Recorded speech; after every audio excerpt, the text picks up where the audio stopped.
এখন থেকে আপনার প্রিয় সিরিয়ালগুলো ফ্রিতে দেখুন এক্সক্লুসিভলি শুধুমাত্র সান নেক্সটে। এখনই অ্যাপ ডাউনলোড করুন। তো এই হারটা তো আমি ওকেই দিয়েছি, ও রাখবে না কেন? দিদি ভাই, এত দামি একটা হার, আমাদের বংশের সম্মান ওই হারটার সঙ্গে জড়িয়ে রয়েছে, তাই না? তুমি ভাবো, তুমি তো এতদিন হারটাকে যত্ন করে লক্ষ্মীর হাড়িতে রেখে দিতে, সেই হারটা এখন কোথায় আছে কে জানে। হ্যাঁ, বুঝতে পারছি না ছোট বৌদি, আচমকা মানে এরকম হঠাৎ করে তোমার হাড়ের কথা মনে পড়লো কেন? ওমা, মনে পড়বে না কেন উষা? এ আমার কি কথাবার্তা? এটা তো আমারও শ্বশুর বাড়ি নাকি, আমিও তো এই বাড়ির বউ। কি যে বলো না, শ্বশুর বাড়ির জিনিস নিয়ে তো দুশ্চিন্তা হবেই, টেনশন থাকবেই। আসলে কি বলতো, এই শ্বশুর বাড়ির জিনিস রক্ষা করা, সামলানো, এই যে ফিলিংটা, এইটা তুমি বুঝতে পারবে না, ওই জন্য তুমি আমাকে জিজ্ঞেস করছো। আমার তো চিন্তা হবেই, বলো, আমার হবে না তো তোমার হবে? কাকিমণি, আমি জানি তুমি এই কথাগুলো কেন বলছো।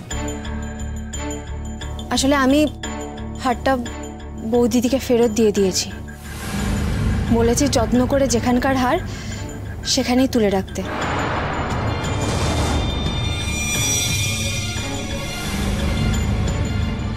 আমি যাই, মোহিত বাবুকে চাটা দিয়ে আসি।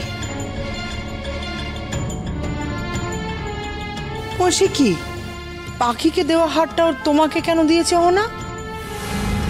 কেন দিদিভাই, অহনা তোমাকে হারটা ফেরত দেয়নি? মানে এভাবে তুমি কিছু জানো না? না, আমি কিছু জানি না তো। কি হলো, তুমি কিছু বলছো না কেন অহনা? হ্যাঁ মা, পাখি আমাকে হারটা ফেরত দিয়ে গিয়েছিল, আমি তোমাকে বলতে ভুলে গিয়েছিলাম। আমি এক্ষুনি নিয়ে আসছি, ওটা তুমি তোমার কাছে যত্ন করে রেখে দিও। আমি আসছি।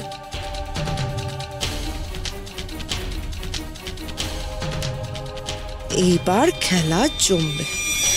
আজ আমি পাখির হাতে হাতকড়া পরিয়েই ছাড়ব। মোহিত বাবু, আপনার চা। সারাক্ষণ কাজ আর কাজ, একটু এখানেও বসতে তো পারো। আপনারও তো সারাক্ষণ কাজ আর কাজ, একটু তো দুদিন ছুটি নিতে পারেন। সারাক্ষণ এই ল্যাপটপে কি জানি কি সব করে চলেছেন। ঠিক আছে, ল্যাপটপটা সরিয়ে দিচ্ছি। এবার তো এখানে বসবে। বসো। কেন বসবো আমি? আমি তো ল্যাপটপ সরানোর কথা বলিনি। আমি বলেছি দুদিন ছুটি নিতে, যাতে আপনার শরীরটা একটু ভালো থাকে, আপনার স্বাস্থ্যের জন্য ভালো। বাকি অফিসে আমার যা কাজের চাপ, আমি এখন দুদিন বিশ্রাম নিতে পারবো না। বেশ, তাহলে আপনি চা খান, আমারও